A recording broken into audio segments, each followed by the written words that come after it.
Malam ini, di puncak pesta perusahaannya, suamiku memperlakukanku seperti sampah. Di depan mataku, dia tertawa bahagia dengan selingkuhannya sambil meneriakkan kata-kata paling kejam. Dia pikir aku hanyalah istri rumahan yang lemah dan tak berdaya. Dia boleh menikmati pestanya untuk 10 menit ke depan. Tapi setelah satu panggilan ini, wajahnya menjadi pucat karena... Sebelum ceritanya dimulai, silahkan tulis di kolom komentar dari daerah mana saja teman-teman yang menonton cerita ini. Jangan lupa like dan subscribe agar channel ini bisa semakin berkembang dan bisa mempersembahkan cerita yang lebih menarik lagi. Deru mesin mobil mewah yang berhenti di lobi utama Hotel Mahameru, seolah menjadi penanda dimulainya malam yang telah Dira nantikan. Sambil menarik napas dalam-dalam, ia merapikan ujung gaun merahnya untuk terakhir kali, sebuah debaran halus penuh antisipasi terasa di dadanya. Dari balik jendela, ia bisa melihat kilau lobi yang memancarkan kemewahan, lampu kristal raksasa, lantai marmer yang mengilap, dan para tamu elegan yang berlalu lalang. Malam ini adalah panggung Farhan, suaminya, malam perayaan PT Cakra Gemilang yang dibangun dari titik nol. Dan ia, sebagai istrinya, akan menjadi pendamping yang paling membanggakan. Itu saja yang ia inginkan. Seorang petugas membukakan pintu untuknya, dan Dira melangkah keluar dengan anggun. Udara malam yang sejuk menyambutnya, kontras dengan kehangatan yang terpancar dari dalam hotel. Ia tersenyum tipis kepada petugas itu, sebelum mengalihkan pandangannya ke pintu masuk ballroom yang megah di ujung tangga. Di suatu tempat di dalam sana, Farhan sedang menunggunya. Mungkin suaminya itu sedang berbincang dengan para kolega. Mungkin sedang tertawa, tapi Dira yakin sebagian dari pikiran Farhan sedang menantikan kedatangannya. Setidaknya, itulah harapan yang menghangatkan hatinya. Peran sebagai ibu rumah tangga, yang sering Farhan sebutkan akan ia tinggalkan sejenak malam ini. Malam ini, ia adalah Dira, istri dari seorang direktur utama yang sukses, dan ia merasa bangga. Langkah Dira terasa ringan saat ia menaiki tangga marmer menuju pintu masuk ballroom. Senyum tipis masih terukir di bibirnya, membayangkan bagaimana Farhan akan terkejut melihat penampilannya. Namun, senyum itu perlahan memudar ketika dua orang satpam berbadan tegap dengan seragam resmi, menghentikan langkahnya tepat di ambang pintu. "Selamat malam, Bu. Boleh saya lihat undangannya?" Tanya salah seorang dari mereka dengan nada sopan namun tegas. Dira sedikit terkejut. "Undangan? Suami saya, Farhan, direktur utama perusahaan ini. Saya istrinya," jawab Dira dengan tenang, mencoba menyembunyikan kebingungannya. Seumur-umur ia menghadiri acara perusahaan, tidak pernah sekalipun ia ditanyai undangan. Namanya selalu otomatis ada di daftar tamu VIP. Satpam itu saling berpandangan sejenak, kemudian memeriksa sebuah tablet digital di tangannya. Ia menggulir daftar nama dengan cepat, dahinya sedikit berkerut. "Mohon maaf, Bu, atas nama siapa?" "Dira, istri dari Bapak Farhan," ulangnya, kali ini dengan nada yang sedikit lebih cemas. Jantungnya mulai berdebar lebih kencang dari seharusnya. Ada yang tidak beres. Satpam itu menggeleng pelan. Wajahnya menunjukkan ekspresi penyesalan yang kaku dan profesional. "Mohon maaf sekali, Bu. Nama Ibu tidak terdaftar di dalam daftar tamu. Sesuai prosedur, kami tidak bisa mengizinkan Ibu masuk. Mohon tunggu di luar." Dunia Dira seakan berhenti berputar. Tidak ada di daftar tamu? Bagaimana mungkin? Ini adalah lelucon yang sangat tidak lucu. "Coba periksa sekali lagi, Pak. Mungkin ada salah ketik." "Dira," ejanya dengan sabar, meskipun rasa panik dan malu mulai menjalari hatinya seperti hawa dingin. Saat itulah, dari dalam ballroom yang ramai, ia melihatnya. Farhan. Suaminya berdiri tidak jauh dari pintu, memegang gelas sampanye, matanya menatap lurus ke arahnya. Namun, tatapan itu bukan tatapan kebingungan atau kekhawatiran yang Dira harapkan. Tatapan itu dingin, tajam, dan penuh dengan kepuasan yang kejam. Di sampingnya, berdiri Resti, asisten pribadi Farhan. Resti mengenakan gaun merah menyala yang begitu mencolok, membelah kerumunan dengan warnanya yang berani. Lehernya dihiasi kalung berlian yang Dira kenali bentuknya dari tagihan kartu kredit yang sempat ia tanyakan pada Farhan. Resti balas menatap Dira dengan senyum kemenangan yang begitu congkak dan menyakitkan. Farhan seolah sengaja menunggu momen ini. Ia melangkah mendekati pintu, suaranya yang berat dan lantang sengaja ia keraskan agar beberapa tamu di dekatnya bisa mendengar dengan jelas. "Ada apa ini ribut-ribut?" tanyanya, berpura-pura tidak tahu, sebuah sandiwara yang begitu buruk. "Maaf, Pak Farhan. Ibu ini mengaku sebagai istri Bapak, tapi namanya tidak ada di daftar," lapor sang satpam, kini sedikit menunduk hormat pada atasannya. Farhan tertawa. Bukan tawa renyah yang biasa Dira dengar saat mereka bercanda di rumah. Ini adalah tawa mengejek yang menggema di lobi yang luas itu. Tawa itu seperti cambuk tak terlihat yang menghantam langsung ke ulu hati Dira, meremukan harga dirinya. Istriku, katanya sambil melirik sinis ke arah Dira, menilainya dari ujung rambut hingga ujung kaki seolah Dira adalah sesuatu yang menjijikan.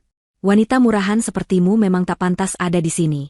Ini pesta untuk orang-orang penting, bukan untuk ibu rumah tangga sepertimu yang hanya tahu urusan dapur. Hening. Musik jazz dari dalam seolah berhenti. Percakapan di sekitar mereka meredup menjadi bisikan. Beberapa pasang mata kini menatap ke arah mereka, penuh rasa ingin tahu dan cemoohan. Wajah Dira memanas, rasa malu yang luar biasa menjalari seluruh tubuhnya hingga ke ujung jari. Napasnya tercekat di tenggorokan. Ia melihat Farhan kemudian merangkul pinggang Resti dengan posesif, lalu berbisik di telinga wanita itu. Keduanya kembali tertawa, tawa bahagia yang menjadi musik paling menyakitkan bagi telinga Dira. Mereka berbalik dan berjalan kembali ke tengah pesta, sengaja membelakangi Dira, meninggalkannya yang membeku di ambang pintu, menjadi tontonan bisu bagi para tamu dan staf hotel. Dibiarkan sendiri di luar, di bawah tatapan kasihan dan cemoohan yang tak terucap, Dira merasa kakinya seperti jeli. Ia mundur beberapa langkah, punggungnya menabrak pilar marmer yang dingin, rasa dinginnya menjalar ke tulang punggungnya. Air mata yang sejak tadi ia tahan akhirnya luruh, membasahi pipinya tanpa bisa ia kendalikan. Sakit. Begitu sakit hingga ia merasa sulit bernapas.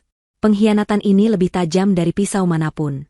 Pria yang ia dukung dari nol, pria yang ia berikan segalanya, baru saja menginjak-injak harga dirinya di depan umum tanpa belas kasihan. Namun, di tengah isak tangisnya yang tertahan, sesuatu yang lain mulai bangkit dari dasar jurang keputusasaannya. Air matanya berhenti mengalir. Ia mengusap pipinya dengan punggung tangannya yang gemetar. Wajahnya yang tadi pucat pasi karena syok dan kesedihan, kini mengeras. Tatapan matanya yang sendu berubah menjadi dingin dan setajam baja. Rasa sakit itu tidak hilang, tetapi berubah wujud menjadi amarah yang membara, sebuah kekuatan yang tidak pernah ia sadari ia miliki. Pesta ini belum berakhir. Justru, pestanya baru akan dimulai. Dira merogoh tas tangannya, mengeluarkan ponsel pintarnya. Tangannya tidak lagi gemetar karena kesedihan, melainkan karena gelombang adrenalin dan amarah yang terkendali. Jarinya dengan mantap menekan satu nomor di panggilan cepat. Panggilan itu langsung tersambung. Halo, Pak Hamdan, sapa Dira.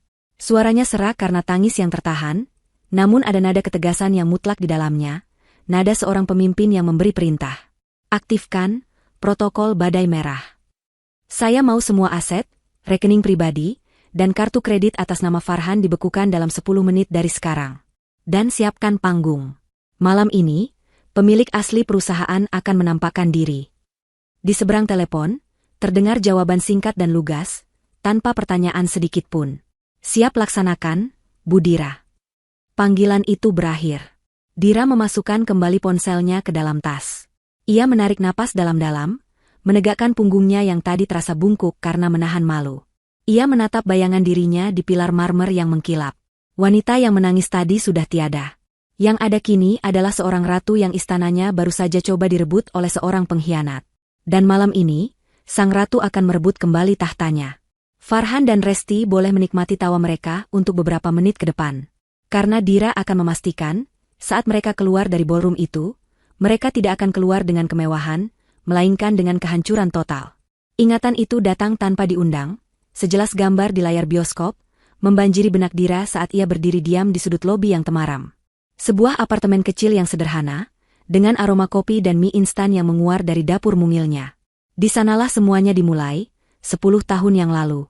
Farhan, saat itu, adalah seorang pria muda yang penuh semangat dan ambisi. Matanya berbinar setiap kali ia berbicara tentang ide-ide bisnisnya. Masalahnya, ia hanya memiliki ide besar tanpa modal sepeser pun. Dira, seorang gadis yang jatuh cinta pada pesona dan mimpi-mimpi Farhan, melihat potensi besar dalam dirinya. Mereka menikah dalam sebuah upacara sederhana, hanya dihadiri keluarga dekat, berjanji untuk membangun masa depan bersama dari nol. Dira tidak pernah sekalipun memberitahu Farhan bahwa ia adalah satu-satunya pewaris dari kekayaan keluarga Suryo Adinegoro, sebuah keluarga konglomerat tua yang memilih hidup jauh dari sorotan publik. Ia hanya ingin dicintai apa adanya, sebagai Dira, bukan sebagai Dira sang pewaris. Setelah ayah Dira meninggal dunia, seluruh warisan yang jumlahnya tak terbayangkan itu jatuh ke tangannya. Suatu malam, Ia menemukan Farhan duduk termenung di balkon kecil mereka. Wajahnya menampakkan keputusasaan setelah proposal bisnisnya ditolak untuk kesekian kalinya. Melihat pria yang dicintainya hampir menyerah adalah pemandangan yang menyayat hati Dira. Saat itulah ia membuat keputusan terbesar dalam hidupnya. Ia duduk di samping Farhan, menggenggam tangannya yang terasa dingin, lalu berkata dengan suara lembut, "Aku punya tabungan. Peninggalan dari almarhum ayahku. Gunakanlah untuk membangun mimpimu." Farhan terperangah.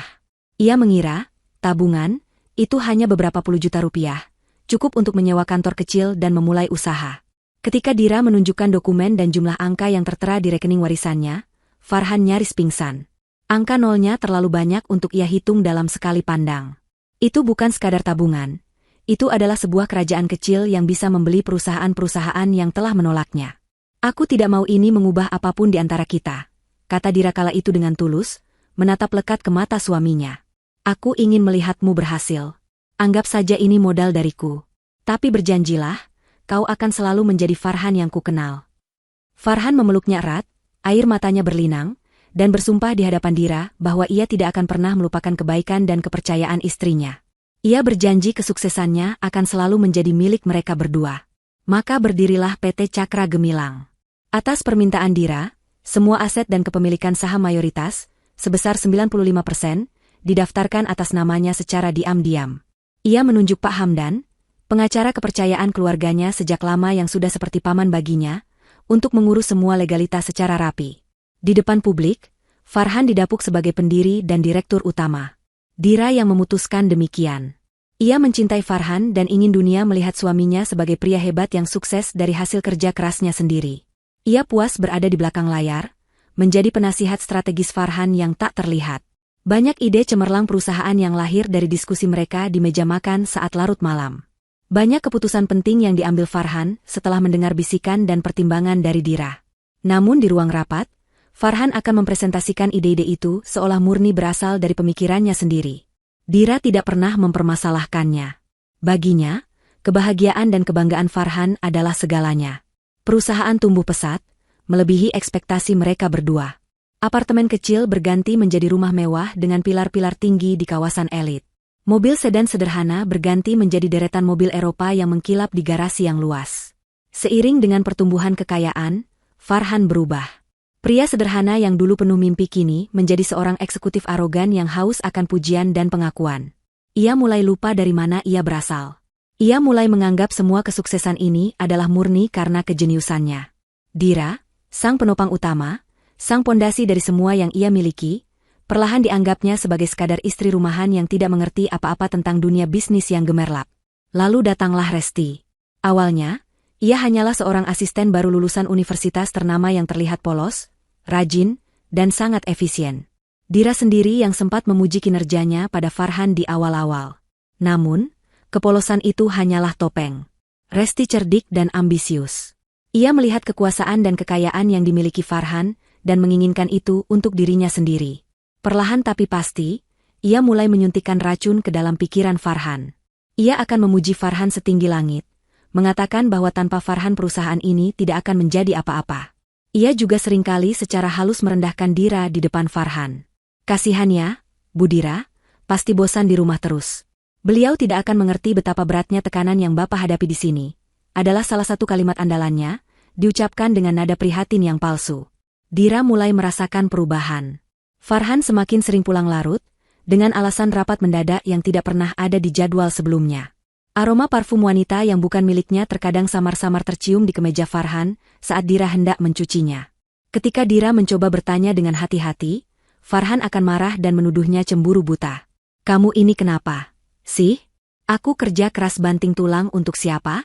Untuk kita. Resti itu asistenku, dia sangat profesional. Jangan berpikiran picik seperti itu," hardik Farhan suatu kali. Farhan menjadi ahli dalam memutarbalikkan fakta, membuat Dira merasa bersalah dan paranoid. Ia membuat Dira meragukan intuisinya sendiri. Puncaknya adalah seminggu sebelum pesta malam ini. Dira tidak sengaja menemukan tagihan kartu kredit perusahaan untuk sebuah kalung berlian yang harganya fantastis di laci kerja Farhan. Ketika ia menanyakannya, suaminya dengan santai menjawab bahwa itu adalah hadiah untuk istri klien penting dari Jepang demi melancarkan sebuah proyek besar. Dira, yang masih berusaha keras mempercayai suaminya, mencoba menerima penjelasan itu. Malamnya, seolah tahu hati istrinya sedang gundah, Farhan pulang lebih awal, membawa sebuket mawar merah kesukaan Dira. Ia memeluk Dira di ruang tengah rumah mewah mereka. "Sayang, maafkan aku kalau akhir-akhir ini aku sibuk sekali," kata Farhan dengan suara lembut yang sudah lama tidak Dira dengar. "Proyek baru ini benar-benar menyita waktuku. Tapi aku mau kamu tahu, semua ini aku lakukan untukmu. Pesta perusahaan minggu depan, itu bukan hanya untuk merayakan kesuksesan perusahaan. Itu untuk merayakan kita. Kesuksesanku adalah kesuksesanmu. Kamu harus datang, pakai gaun tercantikmu, dan berdiri di sampingku sebagai ratu di malam itu." Kata-kata manis itu, pelukan hangat itu, semua terasa begitu tulus hingga Dira menepis semua keraguannya. Ia memaafkan Farhan. Ia percaya padanya. Ia bahkan merasa sangat bahagia dan tidak sabar menantikan malam pesta itu. Janji itu memberinya harapan bahwa Farhan yang dulu ia kenal masih ada di sana, tersembunyi di balik topeng arogansinya. Kini, berdiri di luar ballroom, ingatan akan janji palsu itu terasa seperti tusukan ribuan jarum di hatinya. Kalung berlian itu kini melingkar dengan angkuh di leher Resti. Posisinya sebagai ratu, malam itu telah direbut oleh wanita simpanan suaminya. Dan Farhan, pria yang bersumpah tidak akan pernah melupakannya, baru saja menghinanya di depan semua orang. Dira akhirnya sadar. Selama ini ia hidup dalam ilusi, dalam sebuah pernikahan yang topengnya begitu sempurna, hingga ia tidak bisa melihat kebusukan yang tersembunyi di baliknya. Topeng itu kini telah pecah berkeping-keping, dan kebenaran yang terungkap begitu menyakitkan. Tapi kebenaran itu juga yang telah membebaskannya. Ia tidak lagi terikat oleh cinta buta. Yang tersisa hanyalah perhitungan. Farhan telah salah besar. Ia tidak hanya menghina seorang istri rumahan. Ia telah membangunkan seekor naga yang selama ini tertidur pulas. Di dalam ballroom, suasana pesta mencapai puncaknya. Alunan musik berganti menjadi lebih riang. Para tamu tertawa sambil menikmati hidangan mewah dan anggur mahal yang mengalir tanpa henti. Di tengah keramaian itu, Farhan berdiri tegak seperti seorang raja di istananya. Dengan Resti yang melingkarkan lengan di lengannya, ia menyapa para kolega, menerima ucapan selamat, dan menebar senyum penuh kekuasaan. Ia merasa tak terkalahkan. Penghinaan yang baru saja ia lakukan pada Dira di depan pintu tadi, memberinya gelombang kepuasan yang aneh. Rasanya seperti ia baru saja melepaskan beban terakhir yang menahannya, membuang masa lalunya yang sederhana untuk sepenuhnya merengkuh masa depan gemilang bersama Resti, wanita muda, cantik, dan ambisius yang menurutnya lebih sepadan dengannya. "Kamu lihat wajahnya tadi, sayang?" bisik Resti di telinga Farhan, matanya berbinar penuh kemenangan. Seperti tikus basah yang kebingungan. Menyedihkan sekali. Farhan terkekeh, mengeratkan rangkulannya. Dia harus tahu tempatnya. Tempatnya di rumah, bukan di sini. "Malam ini adalah malam kita," jawabnya, lalu mengecup pipi Resti dengan mesra, sebuah pertunjukan yang sengaja ia lakukan di depan beberapa direktur lain yang melihat. Ia ingin semua orang tahu bahwa Resti adalah wanita barunya, simbol kesuksesan barunya. Ia berjalan menuju meja bar, memanggil seorang investor penting dari Jepang, Tuan Tanaka, untuk bergabung dengannya. "Tuan Tanaka, malam ini saya yang traktir. Mari kita coba wine paling mahal yang mereka punya, Chateo Margaux 1787. Seru Farhan dengan suara lantang, berusaha menarik perhatian. Ia ingin menunjukkan betapa besar kekuasaannya, betapa mudahnya ia menghamburkan uang perusahaan. Bartender dengan sigap menyiapkan 2 gelas kristal. Farhan mengeluarkan kartu kredit andalannya, sebuah kartu platinum tanpa batas limit yang selalu ia banggakan. Ia menggesekkannya ke mesin EDC dengan gerakan angkuh. Namun, beberapa detik kemudian, layar kecil mesin itu menunjukkan tulisan merah yang tidak pernah ia lihat sebelumnya. Transaction declined. Farhan mengerutkan kening. Mungkin sinyalnya jelek. "Coba lagi," katanya pada bartender, mencoba terdengar santai. Bartender itu mencoba sekali lagi. Hasilnya sama. Wajah Farhan mulai terasa hangat. Tuan Tanaka menatapnya dengan ekspresi bertanya. "Ah, sepertinya ada masalah dengan kartu ini," ujar Farhan, tertawa canggung. Ia merogoh dompetnya dan mengeluarkan kartu kredit pribadinya yang lain, sebuah kartu berwarna hitam yang tak kalah prestisius. "Pakai yang ini saja." Ia menyerahkannya dengan penuh percaya diri. Namun, mimpi buruk itu berlanjut. Transaction declined. Kini, rasa cemas yang dingin mulai menjalari punggungnya. Ini tidak mungkin terjadi. Semua kartunya memiliki reputasi sempurna. Ia melambaikan tangan pada Tuan Tanaka. "Maaf, sepertinya ada masalah teknis dari pihak bank. Saya akan urus ini sebentar. Silakan nikmati pestanya dulu. Setelah Tuan Tanaka pergi, Farhan mencoba menelepon layanan pelanggan banknya. Namun, panggilannya tidak kunjung tersambung, hanya nada sibuk yang terus terdengar. Ia mencoba mengakses aplikasi mobile banking di ponselnya. Anehnya, ia tidak bisa masuk. Notifikasi user blocked muncul di layarnya. Kepanikan mulai mencekiknya. Ia merasa seperti sedang berada di dalam sebuah ruangan yang dindingnya perlahan-lahan merapat. Ia mencoba menenangkan diri, berpikir ini mungkin hanya gangguan sistem sementara. Ia kembali ke kerumunan, mencoba bersikap seolah tidak ada yang terjadi. Namun, ia mulai menyadari sesuatu yang aneh. Beberapa kolega yang tadi begitu ramah dan bersemangat menyapanya, kini seolah-olah menghindarinya. Ketika ia mendekati sebuah grup yang sedang asyik berbincang, percakapan mereka mendadak berhenti. Mereka hanya tersenyum kaku padanya lalu mencari alasan untuk pergi. Ia merasa seperti orang asing di pestanya sendiri. Aura kekuasaan yang tadi menyelimutinya kini terasa menipis, digantikan oleh aura kebingungan dan ketakutan. Saat itulah ponselnya bergetar. Sebuah pesan singkat dari nomor tak dikenal masuk. Farhan membukanya dengan tangan yang sedikit gemetar. Pesan itu singkat, namun dampaknya seperti hantaman palu godam di kepalanya. Notifikasi keamanan. Semua rekening dan aset atas nama Anda telah dibekukan sementara atas permintaan Dewan Direksi PT Cakra Gemilang. Farhan membaca pesan itu 2-3 kali. Matanya membelalak tak percaya. Dewan Direksi? Dewan Direksi macam apa? Selama ini, ialah satu-satunya pengambil keputusan mutlak di perusahaan. Permintaan siapa? Nafasnya menjadi berat.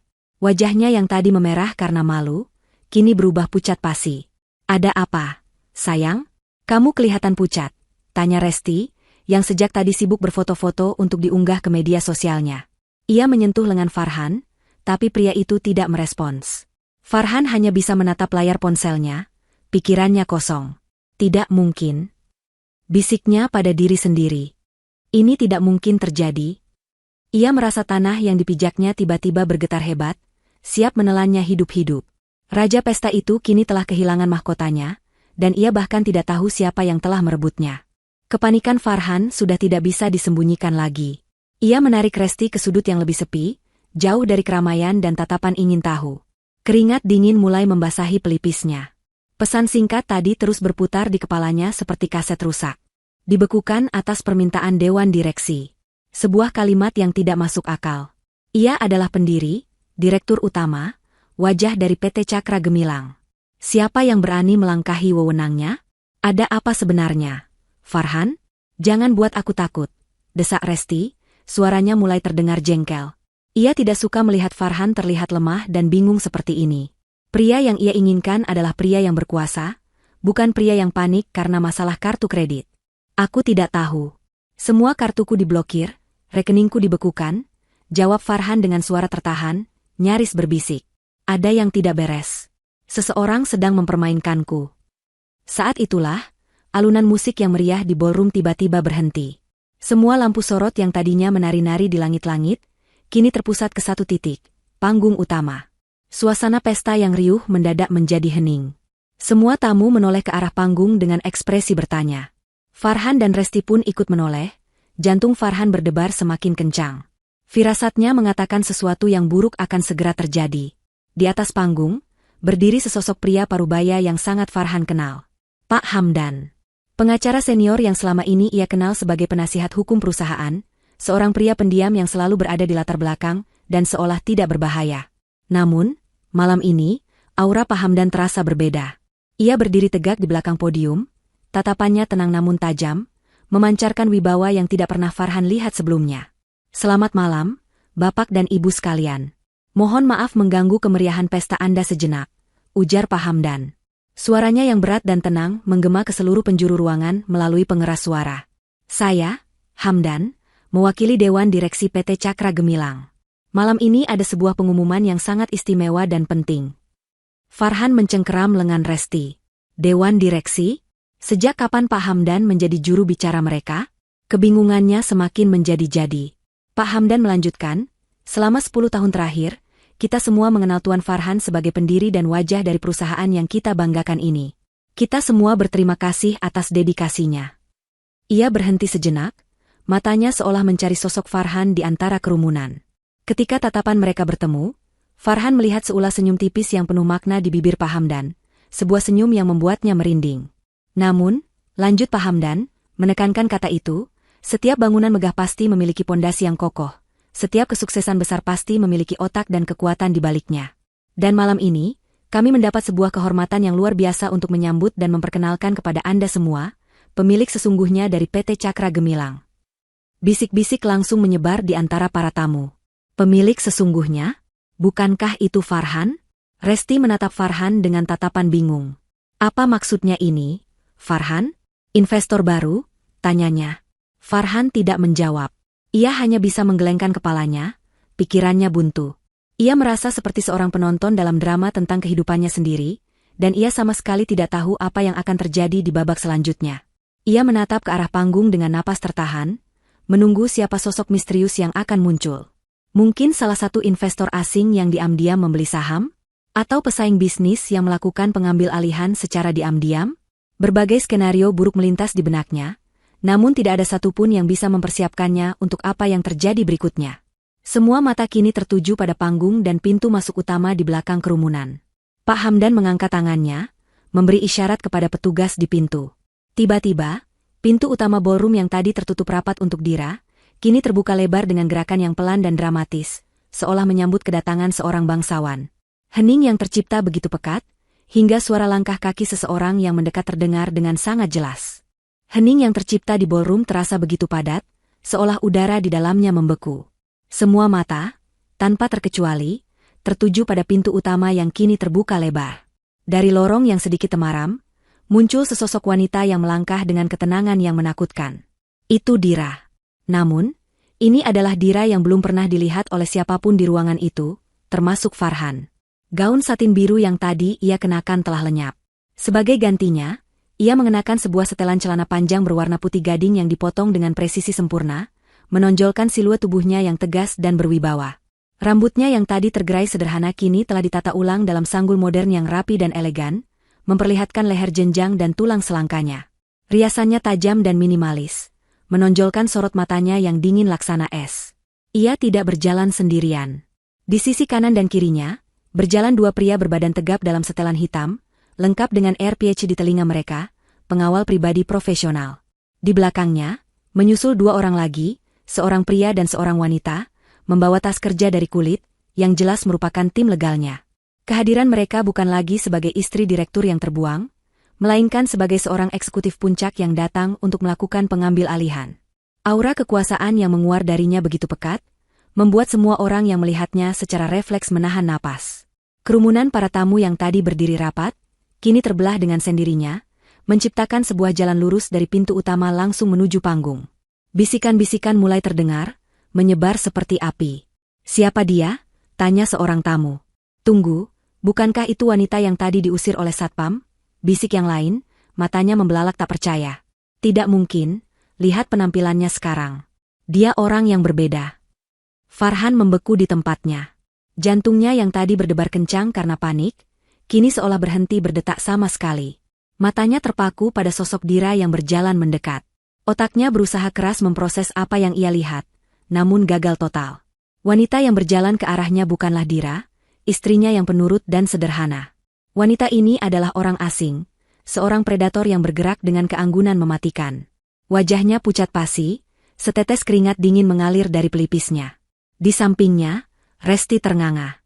Senyum kemenangan di wajahnya telah luntur total, digantikan oleh ekspresi kebingungan dan ketakutan yang murni. Ia mencengkeram lengan Farhan lebih erat, mencari perlindungan yang ia sadari tidak akan ia dapatkan. Dira berjalan melewati kerumunan itu tanpa menoleh ke kanan atau ke kiri.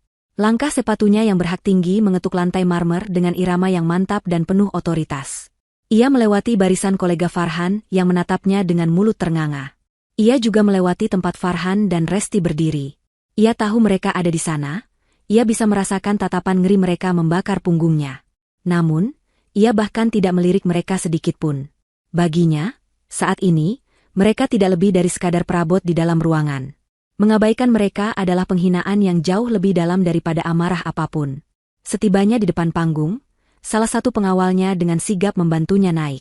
Pak Hamdan, yang sejak tadi menunggu dengan tenang, menundukkan kepalanya sedikit sebagai tanda hormat, sebuah gestur yang membuat seluruh tamu semakin terkejut. Farhan melihat itu dan perutnya terasa melilit. Pak Hamdan tidak pernah menunduk padanya seperti itu. Pak Hamdan kemudian menyerahkan mikrofon yang ia pegang kepada Dira. Dira menerima mikrofon itu dengan tangan yang mantap.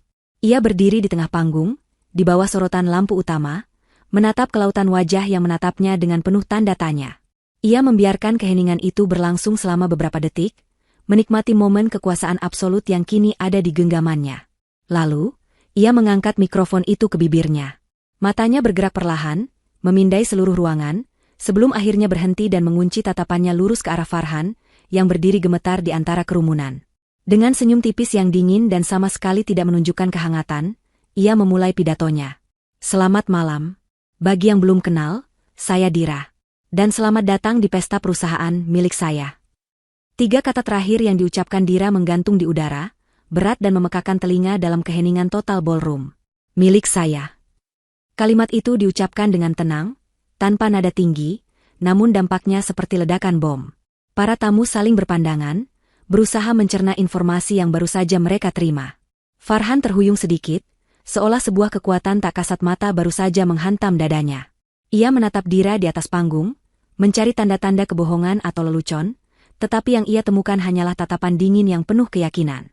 Resti, di sisinya, menarik lengannya dengan panik. Apa maksudnya ini, Farhan? Dia bercanda, kan? Desisnya, suaranya bergetar. Dira tidak memberi mereka waktu untuk pulih dari keterkejutan. Saya tahu, mungkin banyak dari Anda yang bingung saat ini. Lanjutnya, suaranya tetap tenang dan terkendali. Selama ini, Anda semua mengenal Tuan Farhan sebagai wajah dari perusahaan ini. Dan itu tidak salah. Beliau memang wajahnya.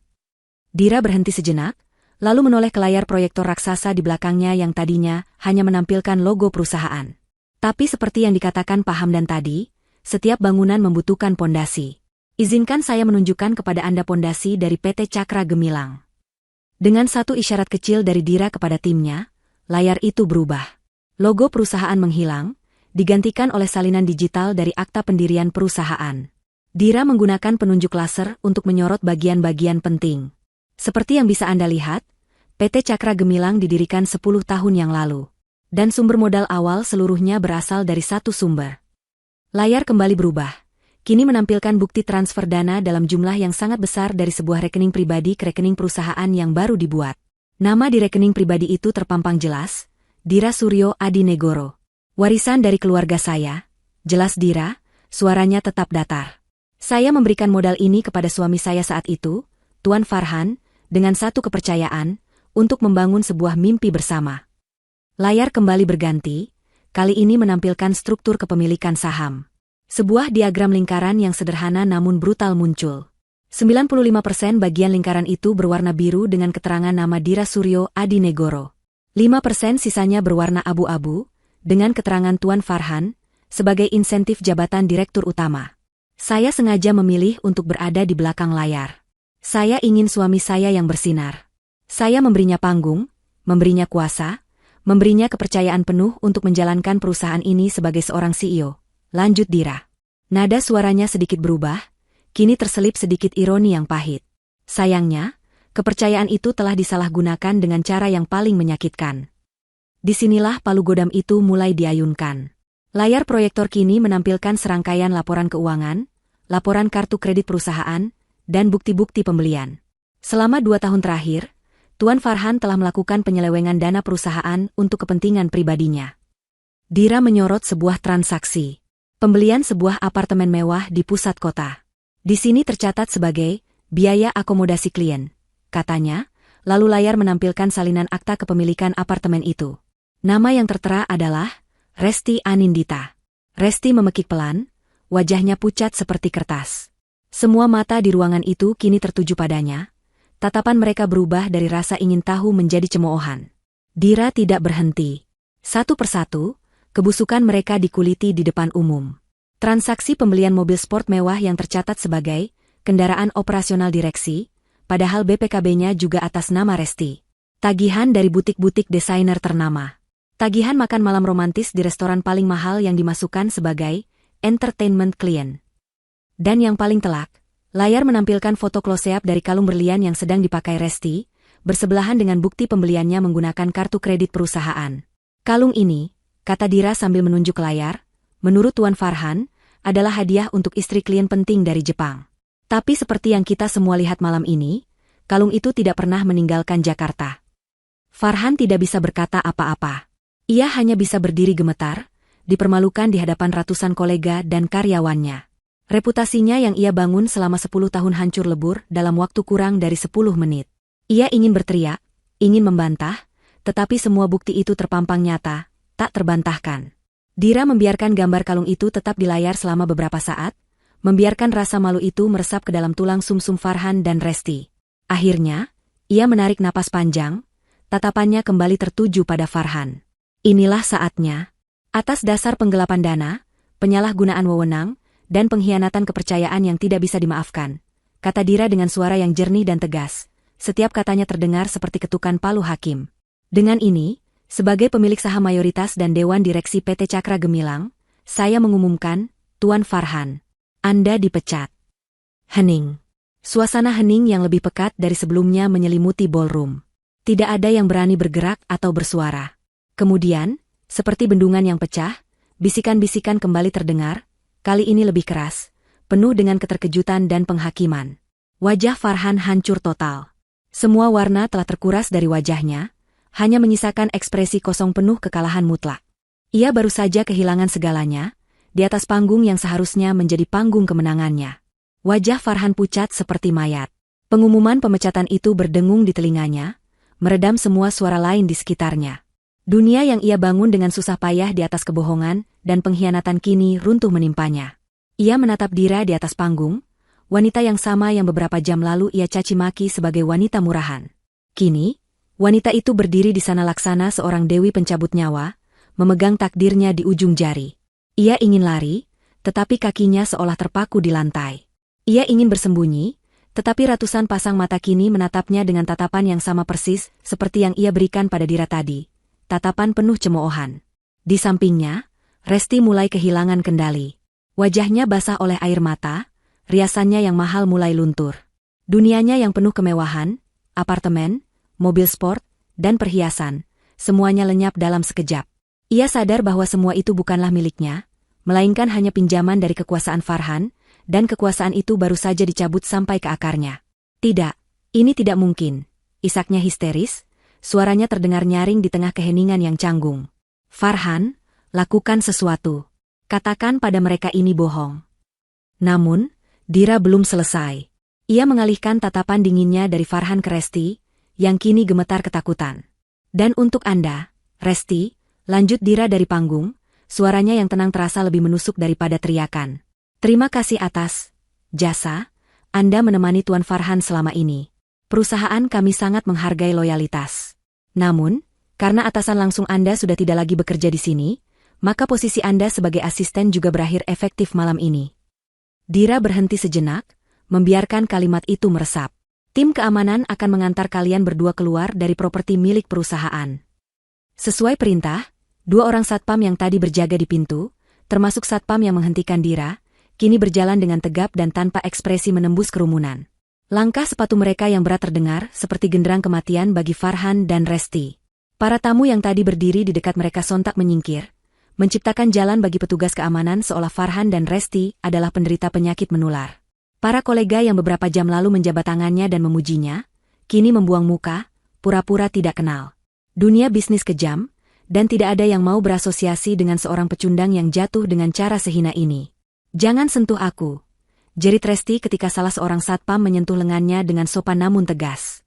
Farhan akhirnya tersadar dari kelumpuhannya. Adrenalin dan rasa putus asa membanjiri dirinya. Ia tidak bisa menerima ini. Dira, teriaknya, suaranya parau dan penuh amarah. Kau tidak bisa melakukan ini padaku. Aku yang membangun perusahaan ini. Dira menatapnya dari atas panggung, ekspresinya tidak berubah. Anda hanya menjalankan, Tuan Farhan. Bukan membangun. Ada perbedaan besar di antara keduanya, balasnya dengan dingin. Para satpam kini telah memegang kedua lengan Farhan. Ia meronta, berusaha melepaskan diri. Martabatnya yang tersisa hancur sudah. Ia kini hanyalah seorang pria panik yang sedang diusir dari pestanya sendiri. Dalam keputusasaannya, ia memainkan kartu terakhirnya, kartu yang ia pikir masih memiliki kekuatan. Dira, aku suamimu. Pikirkan pernikahan kita. Teriaknya lagi, kali ini nadanya lebih memohon. Kita bisa bicarakan ini di rumah. Aku mohon. Seluruh ballroom kembali hening, semua orang menunggu respons Dira. Inilah momen penentuan. Apakah hatinya akan luluh mendengar permohonan seorang suami? Dira menatap Farhan yang sedang meronta-ronta itu untuk sesaat. Tidak ada lagi cinta atau kasihan di matanya, yang ada hanyalah kekecewaan yang telah mengeras menjadi baja. Ia mengangkat mikrofonnya untuk terakhir kali malam itu, memastikan semua orang dapat mendengar jawabannya dengan jelas. Oh, tentang itu, katanya dengan nada ringan yang mengerikan. Pengacaraku akan mengirimimu surat gugatan cerai besok pagi. Dengan tuntutan ganti rugi penuh, atas semua dana perusahaan yang telah kau gelapkan. Jadi, kau tidak perlu khawatir. Kita tidak akan pernah membicarakan apapun lagi di rumah kita. Itulah pukulan terakhir. Pukulan yang meremukan harapan Farhan menjadi debu. Ia berhenti meronta. Tenaganya seakan terkuras habis. Ia membiarkan para satpam menyeretnya pergi, kepalanya tertunduk dalam kekalahan total. Resti, yang juga diseret di sampingnya, terus menangis dan menjerit-jerit, menyalahkan Farhan atas semua yang terjadi. Pemandangan menyedihkan itu menjadi tontonan penutup yang tak akan terlupakan bagi semua tamu yang hadir. Perjalanan dari tengah ballroom menuju pintu keluar terasa seperti perjalanan bermil-mil jauhnya bagi Farhan. Setiap langkah adalah sebuah siksaan. Ia diseret melewati ratusan pasang mata yang menatapnya dengan campuran rasa kasihan, jijik, dan kepuasan. Ia bisa mendengar bisikan-bisikan mereka, kata-kata seperti, tidak tahu berterima kasih, karma instan, dan, pantas mendapatkannya, terdengar jelas di telinganya. Wajah para kolega bisnis yang dulu menghormatinya kini terlihat asing dan penuh penghakiman. Ia mencoba mengangkat kepalanya, tetapi beban rasa malu itu terlalu berat, memaksanya untuk terus menatap lantai marmer yang dingin. Mereka akhirnya tiba di pintu utama, pintu yang sama tempat Dira dipermalukan beberapa jam sebelumnya. Para satpam tidak mendorong mereka dengan kasar, tetapi tindakan mereka yang melepaskan pegangan tepat di ambang pintu terasa lebih menghina. Mereka dilepaskan begitu saja, seolah-olah mereka adalah sampah yang baru saja dibuang. Pintu ballroom yang megah itu kemudian tertutup di belakang mereka, meredam kembali suara pesta yang perlahan mulai hidup lagi, meninggalkan Farhan dan Resti dalam keheningan lobi yang terasa mencekam. Saat itulah mereka menyadari bahwa di luar hotel, langit telah membuka kerannya. Hujan turun dengan sangat deras, menciptakan tirai air yang memburamkan pemandangan kota. Suara gemuruh petir sesekali menyambar, seolah alam pun ikut merayakan kejatuhan mereka. Mobil sport mewah Farhan yang biasanya selalu terparkir di jalur VIP tepat di depan lobi, kini sudah tidak ada lagi. Posisinya telah digantikan oleh sebuah taksi tua berwarna biru yang tampak kusam di bawah guyuran hujan, seolah sengaja dipesankan untuk mereka. Di trotoar yang basah, di samping tiang lobi, tergeletak sebuah kotak kardus coklat yang sudah mulai basah. Farhan mendekatinya dengan langkah gontai. Di dalamnya, teronggok barang-barang pribadi mereka yang tadi ada di kantor. Beberapa bingkai foto, sebuah piala penghargaan, dan pernak-pernik meja lainnya. Semua miliknya telah dibereskan dengan begitu cepat dan efisien. Ia benar-benar telah dihapus dari perusahaan itu. Ini semua salahmu, jerit Resti, akhirnya melampiaskan semua frustrasinya pada Farhan. Tangisnya kini bercampur dengan amarah. Kau bilang kau yang berkuasa. Kau bilang istrimu itu hanya wanita bodoh yang tidak tahu apa-apa. Lihat sekarang. Kita kehilangan segalanya karena kebodohanmu. Farhan, yang sudah berada di titik terendahnya, tidak lagi memiliki tenaga untuk berdebat. Ia hanya menatap kosong ke arah hujan. Diam, Resti. Diam, bisiknya, lebih pada dirinya sendiri. Diam, kau menyuruhku diam? Resti semakin menjadi-jadi. Ia mendorong Farhan dengan keras. Apartemenku, mobilku. Semuanya akan diambil. Aku tidak mau tahu, kau harus mengganti semuanya. Farhan akhirnya menoleh, matanya merah dan kosong.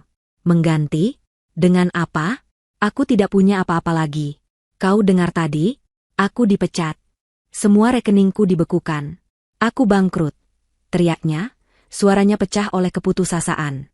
Pertengkaran sengit mereka menjadi tontonan bagi beberapa staf hotel yang melihat dari balik pintu kaca.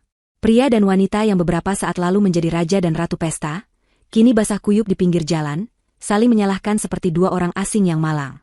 Farhan akhirnya terduduk lemas di trotoar yang basah, tidak peduli lagi dengan setelan mahalnya yang kini kotor dan kuyup oleh air hujan dan air mata penyesalan. Mereka telah kehilangan segalanya dalam satu malam. Dari jendela besar di lantai mezanin hotel, di sebuah ruangan privat yang menghadap ke lobi utama, Dira berdiri sambil memegang segelas sampanye. Ia tidak kembali ke pesta. Ia hanya ingin menyaksikan adegan terakhir dari drama malam ini. Ditemani oleh Pak Hamdan, ia melihat pemandangan menyedihkan di bawah sana. Farhan yang terduduk pasrah dan Resti yang menjerit histeris di tengah hujan. Tidak ada senyum kemenangan di wajah Dira. Tidak ada rasa benci yang meluap-luap. Yang ada hanyalah perasaan lega yang hampa. Sebuah babak dalam hidupnya telah berakhir. Ia mengangkat gelasnya, bukan untuk merayakan kehancuran mereka, tetapi untuk bersulang dalam diam menyambut kebebasannya. Malam penghinaan itu telah berakhir, dan fajar kehidupan barunya akan segera dimulai. 1 bulan telah berlalu sejak malam yang mengubah segalanya. Langit-langit di kantor pusat PT Cakra Gemilang terasa lebih tinggi, koridornya terasa lebih lebar, dan udara di dalamnya terasa lebih ringan untuk dihirup. Suasana ketakutan dan politik kantor yang dulu kental di bawah kepemimpinan Farhan, yang mendorong para penjilat dan menekan mereka yang benar-benar berbakat, kini telah lenyap. Sebagai gantinya, berdenyut sebuah energi baru yang penuh semangat, kolaborasi, dan harapan. Perubahan itu begitu nyata. Seolah seseorang telah membuka semua jendela di gedung itu setelah bertahun-tahun tertutup rapat, membiarkan udara segar dan cahaya matahari masuk. Sumber dari perubahan itu kini duduk dengan tenang di ruang rapat utama, di kursi yang dulu menjadi singgasana Farhan. Dira. Pagi itu, Dira memimpin rapat strategi mingguan. Penampilannya masih sama seperti saat ia merebut kembali perusahaannya. Tajam, profesional, dan memancarkan aura otoritas yang tenang. Namun, matanya tidak lagi sedingin es. Ada kehangatan di sana, sebuah tatapan yang benar-benar melihat dan mendengarkan. Di sekeliling meja panjang itu duduk para kepala divisi, campuran wajah-wajah lama yang kompeten dan beberapa wajah baru yang ia promosikan dari jajaran bawah. Ia tidak lagi membiarkan rapat menjadi ajang monolog satu arah. Ia membuka diskusi, melemparkan pertanyaan, dan secara aktif meminta masukan dari setiap orang yang hadir, bahkan dari staf paling junior yang ikut serta untuk membuat notulensi. Maya, bagaimana progres untuk konsep kampanye digital produk baru kita? Tanya Dira, suaranya yang jernih memecah keheningan sejenak. Matanya tertuju pada seorang wanita muda di ujung meja, kepala tim desain grafis yang baru. Maya adalah salah satu talenta terpendam di perusahaan. Di bawah Farhan, ide-idenya yang brilian selalu dimentahkan oleh atasannya yang hanya ingin menyenangkan Farhan dengan konsep yang aman dan membosankan. Namun, Dira, saat meninjau portofolio semua karyawan di minggu pertamanya, langsung melihat percikan jenius dalam karya-karya Maya. Dengan sedikit gugup namun penuh semangat, Maya menampilkan presentasinya di layar besar. Konsepnya berani, modern, dan sangat relevan dengan target pasar milenial. Beberapa kepala divisi yang lebih tua dan konservatif tampak sedikit ragu. Namun, Dira mendengarkan dengan saksama setiap kata yang diucapkan Maya, sesekali mengangguk. Saya suka keberaniannya, kata Dira setelah Maya selesai. Ini segar, ini berbeda. Ini yang kita butuhkan untuk mendobrak pasar. Berikan Maya dan timnya semua sumber daya yang mereka perlukan. Saya setujui konsep ini. Keputusan cepat dan tegas itu mengirimkan gelombang kejut positif ke seluruh ruangan. Karyawan melihat bahwa kini, kinerja dan ide cemerlanglah yang dihargai, bukan lagi sanjungan kosong. Sebaliknya, Dira juga tidak segan-segan untuk bersikap keras. Minggu lalu, ia memanggil Pak Budi, manajer pemasaran yang merupakan penjilat paling utama Farhan. Pria itu mencoba menggunakan taktik lamanya, memuji-muji kepemimpinan Dira setinggi langit sambil secara halus menyalahkan timnya atas angka penjualan yang menurun. Dira mendengarkannya tanpa interupsi. Setelah Pak Budi selesai, Dira dengan tenang menyajikan data di hadapannya, data pengeluaran promosi yang tidak efisien, laporan keluhan dari timnya tentang kepemimpinannya yang arogan, dan bukti bahwa ia sering mengklaim ide anak buahnya sebagai miliknya. Perusahaan ini sedang bergerak ke arah yang baru, Pak Budi, kata Dira dengan suara datar. Arah yang didasari oleh integritas, kolaborasi, dan kinerja. Dengan berat hati, saya rasa arah Anda sudah tidak lagi sejalan dengan kami. Pemecatan itu dilakukan dengan cepat, profesional, dan tanpa drama, mengirimkan pesan yang jelas bahwa era mediokritas yang dilindungi oleh koneksi telah berakhir. Di sela-sela kesibukannya membangun kembali budaya perusahaan, Dira tidak bisa sepenuhnya lepas dari bayang-bayang masa lalunya. Berita tentang kejatuhan Farhan menjadi viral di dunia bisnis. Portal-portal berita keuangan menulis artikel panjang dengan judul-judul sensasional. Skandal di Cakra Gemilang, CEO dipecat secara memalukan di pesta perusahaannya sendiri. atau dari puncak kejayaan ke jurang kebangkrutan, kisah tragis Farhan. Reputasinya hancur berkeping-keping. Tidak ada satupun perusahaan yang mau merekrutnya. Teman-teman pestanya yang dulu selalu mengelilinginya, kini bahkan tidak mau mengangkat telepon darinya. Sesekali, saat malam tiba dan ia sendirian di kantornya yang luas, Dira akan merasakan secuil rasa kasihan. Namun, perasaan itu segera sirna ketika ia teringat pada penghinaan di ambang pintu malam itu.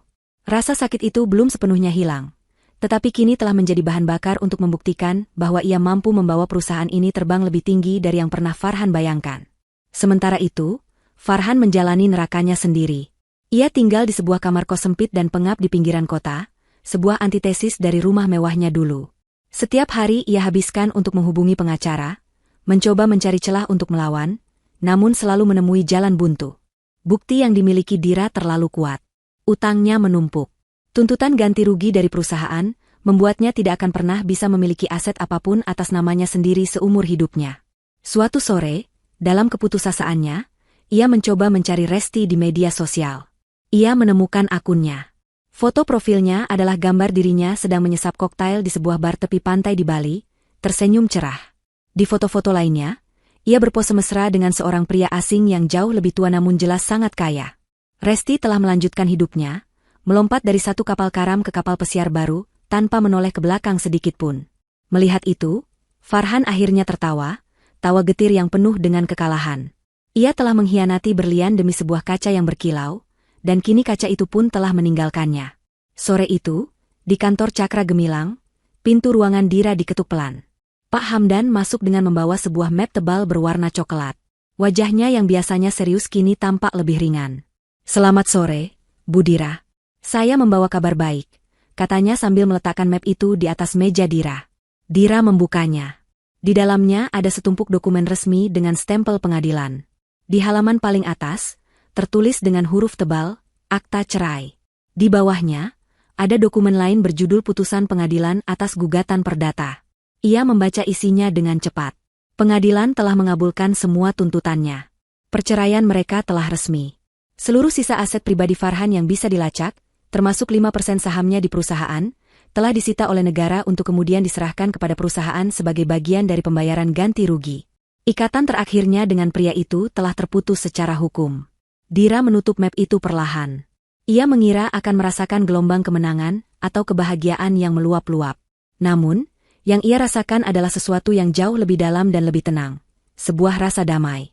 Beban berat yang selama bertahun-tahun tanpa sadar ia pikul di pundaknya kini telah terangkat. Ia menatap Pak Hamdan dan tersenyum tipis. "Terima kasih, Pak Hamdan, untuk semuanya. Ini bukan akhir, Bu Dira," kata Pak Hamdan dengan bijak. "Ini adalah halaman pertama dari babak yang baru." Dira mengangguk, matanya menatap keluar jendela, ke arah gedung-gedung pencakar langit yang mulai menyalakan lampunya. Ya, ini adalah awal. Dan kerajaannya kini benar-benar utuh kembali di tangannya. Fajar baru saja akan menyingsing. Langit di ufuk timur masih berwarna nila gelap, namun sudah ada semburat tipis berwarna jingga yang melukis cakrawala, menjanjikan datangnya hari yang baru.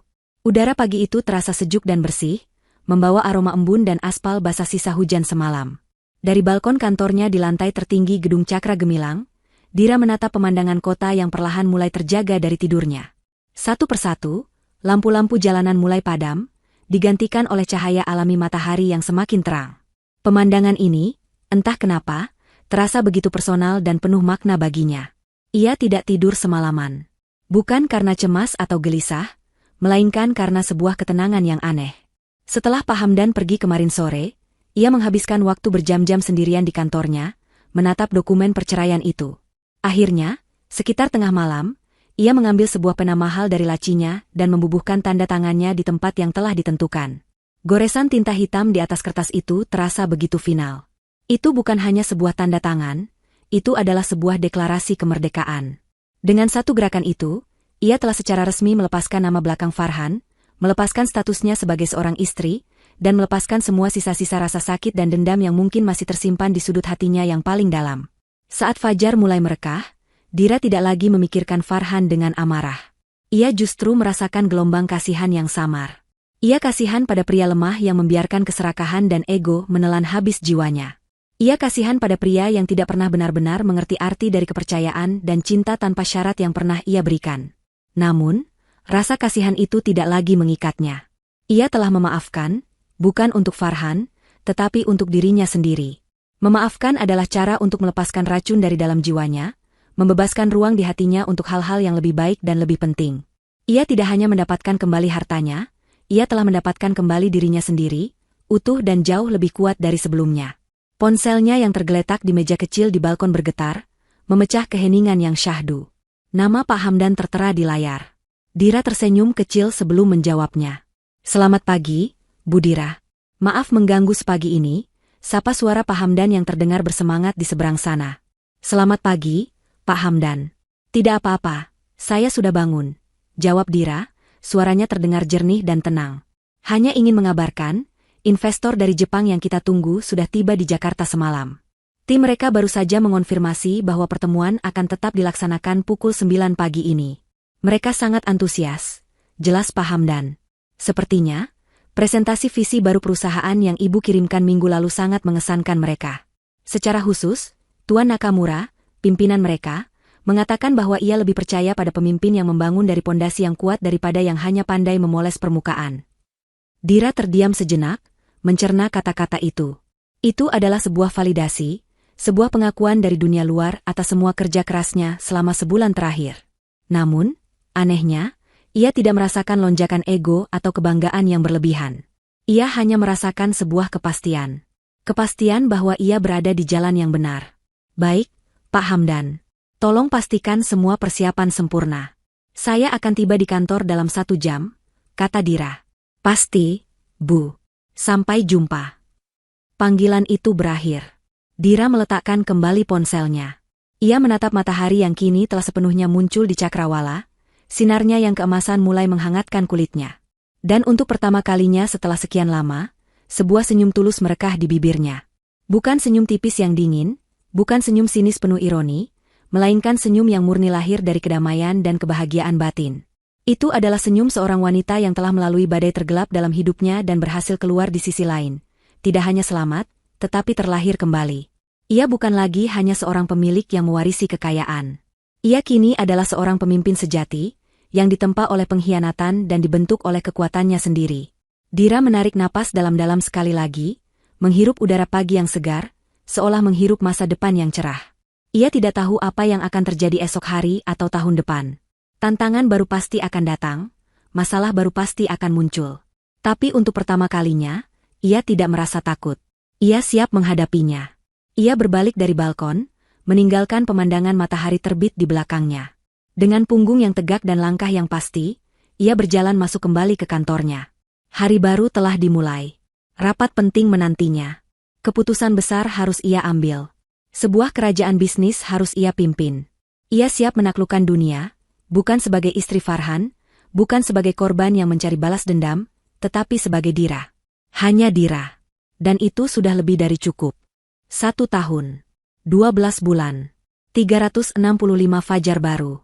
Waktu telah berjalan, mengubah luka menjadi bekas, amarah menjadi kebijaksanaan, dan kehancuran menjadi fondasi untuk sesuatu yang lebih kokoh. Panggung Hotel Mahameru telah lama dibersihkan, gaun-gaun pesta telah tersimpan rapi, dan gema dari malam penghinaan itu kini hanya menjadi bisikan samar dari masa lalu. Namun, riak dari kejadian malam itu terus mengalir, membentuk takdir baru bagi setiap orang yang terlibat di dalamnya. Malam itu, di tempat yang sama persis, di ballroom Hotel Mahameru yang berkilauan, sebuah acara yang berbeda tengah berlangsung. Bukan pesta perusahaan yang penuh kemegahan kosong, melainkan sebuah malam penggalangan dana yang hikmat dan penuh kehangatan. Acara ini diselenggarakan oleh Yayasan Pelita Bangsa, sebuah organisasi nirlaba yang didirikan dan didanai sepenuhnya oleh Dira. Yayasan ini berfokus pada pemberian beasiswa untuk anak-anak perempuan dari keluarga kurang mampu yang memiliki potensi di bidang sains dan teknologi. Dira berdiri di sudut ruangan, tidak lagi dalam balutan powersuit yang kaku, melainkan gaun sederhana berwarna zamrud yang mengalir lembut, membuatnya tampak anggun dan mudah didekati. Ia tidak lagi menjadi pusat perhatian yang canggung, melainkan pusat gravitasi yang tenang. Orang-orang mendekatinya bukan dengan rasa takut atau untuk mencari muka, melainkan dengan kekaguman dan rasa hormat yang tulus. Ia berbincang dengan para donatur, mendengarkan cerita para penerima beasiswa, dan sesekali tertawa lepas, sebuah tawa yang kini terdengar ringan dan tanpa beban.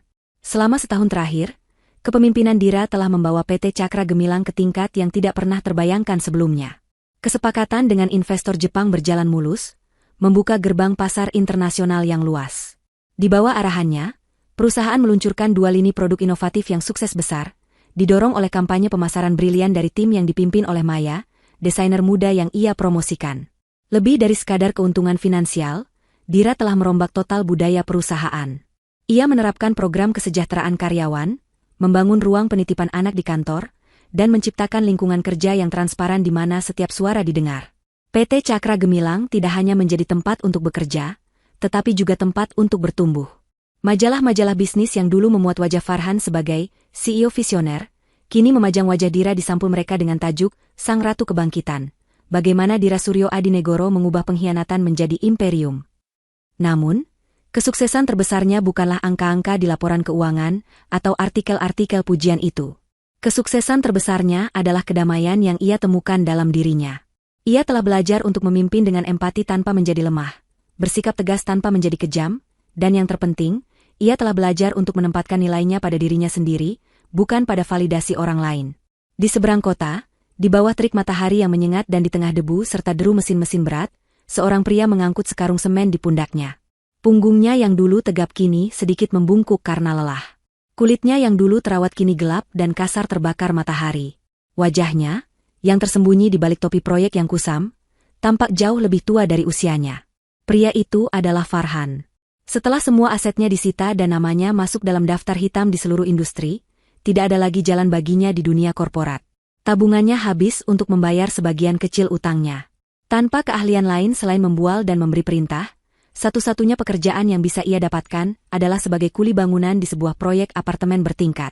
Setiap hari, ia bekerja dari pagi hingga petang, melakukan pekerjaan fisik yang menguras tenaga dengan upah yang hanya cukup untuk membayar sewa kamar kosnya yang sempit dan makan sehari-hari. Saat istirahat makan siang, ia duduk di bawah naungan seng, membuka bekal nasi dan sepotong ikan asin. Di seberangnya, beberapa pekerja lain sedang asyik menonton berita dari ponsel murah mereka. Tiba-tiba, wajah Dira muncul di layar kecil itu, sedang diwawancarai dalam acara amal tadi malam. Farhan terpaku. Ia melihat Dira, istrinya, mantan istrinya, yang tampak begitu bersinar, begitu tenang, dan begitu berwibawa. Wanita di layar itu adalah wanita yang sama yang pernah menyiapkan bekal untuknya setiap pagi, memijat bahunya saat ia lelah, dan memberikan seluruh dunianya agar ia bisa membangun mimpi. Sebuah penyesalan yang begitu dalam dan menyakitkan menghantamnya, lebih berat dari karung semen manapun yang pernah ia angkut. Ia tidak hanya kehilangan uang dan jabatan. Ia telah kehilangan seorang wanita yang mencintainya tanpa syarat. Ia telah membuang berlian paling murni demi sepotong kaca yang berkilau. Ia ingat kata-katanya malam itu, wanita murahan sepertimu memang tak pantas ada di sini. Kini, ia sadar, dialah yang tidak pantas. Dialah yang murahan. Ia menundukkan kepalanya, menyembunyikan air mata yang tiba-tiba mengalir di pipinya yang kotor oleh debu. Itulah karmanya. Bukan kemiskinan atau kerja kerasnya, melainkan penyesalan seumur hidup yang harus ia tanggung setiap kali ia melihat bayangan dari apa yang telah ia sia-siakan. Di belahan dunia lain, di sebuah villa mewah yang menghadap langsung ke Laut Biru di Bali, Resti sedang berbaring di tepi kolam renang pribadi. Secara fisik, ia mendapatkan semua yang ia inginkan. Ia hidup dalam kemewahan mutlak setelah berhasil memikat seorang ekspatriat tua yang kaya raya. Ia memiliki tas desainer, mobil mewah, dan akses ke pesta-pesta paling eksklusif. Namun, matanya tampak kosong. Senyumnya tidak pernah mencapai matanya.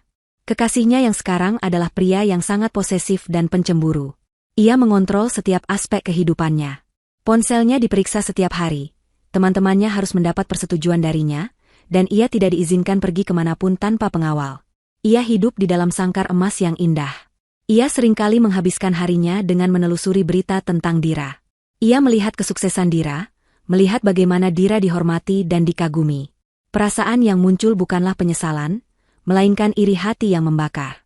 Ia merasa dunialah yang tidak adil. Ia merasa seharusnya dialah yang berada di posisi Dira.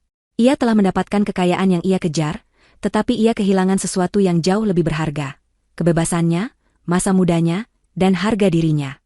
Ia telah menjadi persis seperti apa yang ia tuduhkan pada Dira. Hanya sebuah pajangan indah milik seorang pria kaya. Kembali ke Jakarta, setelah acara amalnya selesai, Dira tidak langsung pulang. Ia meminta sopirnya untuk mengantarnya ke kantor. Ia naik ke lantai teratas, ke ruangannya yang kini terasa seperti rumah. Ia berdiri di balkon yang sama, menatap kerlip lampu kota yang kini tampak seperti lautan permata. Tak lama kemudian, Pak Hamdan menyusulnya, membawa 2 cangkir teh hangat. Mereka berdiri berdampingan dalam keheningan yang nyaman untuk beberapa saat. Acara yang luar biasa, Bu Dira, kata Pak Hamdan akhirnya, memecah keheningan. Anda telah melakukan hal-hal hebat dalam setahun ini. Dira tersenyum. Ini semua juga berkat Anda, Pak Hamdan. Anda selalu ada di sisi saya. Saya hanya menjalankan tugas, jawab Pak Hamdan merendah. Ia menyesap tehnya. Saya kadang masih teringat malam itu. Malam di mana seekor singa betina yang terluka akhirnya menunjukkan aumannya. Anda telah berubah begitu banyak sejak saat itu. Benarkah? Dira menatap ke kejauhan. Saya rasa tidak. Saya tidak berubah. Saya hanya menemukan kembali diri saya. Wanita yang berdiri di panggung malam itu selalu ada di dalam diri saya. Ia hanya tertidur, tersembunyi di balik peran sebagai istri yang penurut dan cinta yang buta. Farhan tidak menciptakan saya, tapi pengkhianatannya telah membangunkan saya. Untuk itu, mungkin saya harus berterima kasih padanya. Tidak ada lagi kepahitan dalam suaranya. Hanya ada penerimaan dan pemahaman yang mendalam. Ia telah sampai pada titik di mana ia bisa melihat masa lalunya yang kelam bukan sebagai tragedi, tetapi sebagai katalisator yang diperlukan untuk kelahirannya kembali. Setelah Pak Hamdan pamit, Dira tetap di sana sendirian. Ia mematikan semua lampu di ruangannya, menyisakan hanya cahaya kota yang masuk melalui jendela kaca raksasa. Ia tidak lagi melihat bayangannya sebagai wanita yang dipermalukan, atau sebagai CEO yang ditakuti. Ia hanya melihat seorang wanita yang utuh, yang telah berdamai dengan masa lalunya dan siap menyambut masa depannya. Dengan perasaan damai yang melingkupi hatinya, ia berbalik, meninggalkan kegelapan kantor di belakangnya, dan melangkah dengan mantap menuju cahaya kota yang menantinya di ujung jalan. Kisahnya belum berakhir, ini baru permulaan.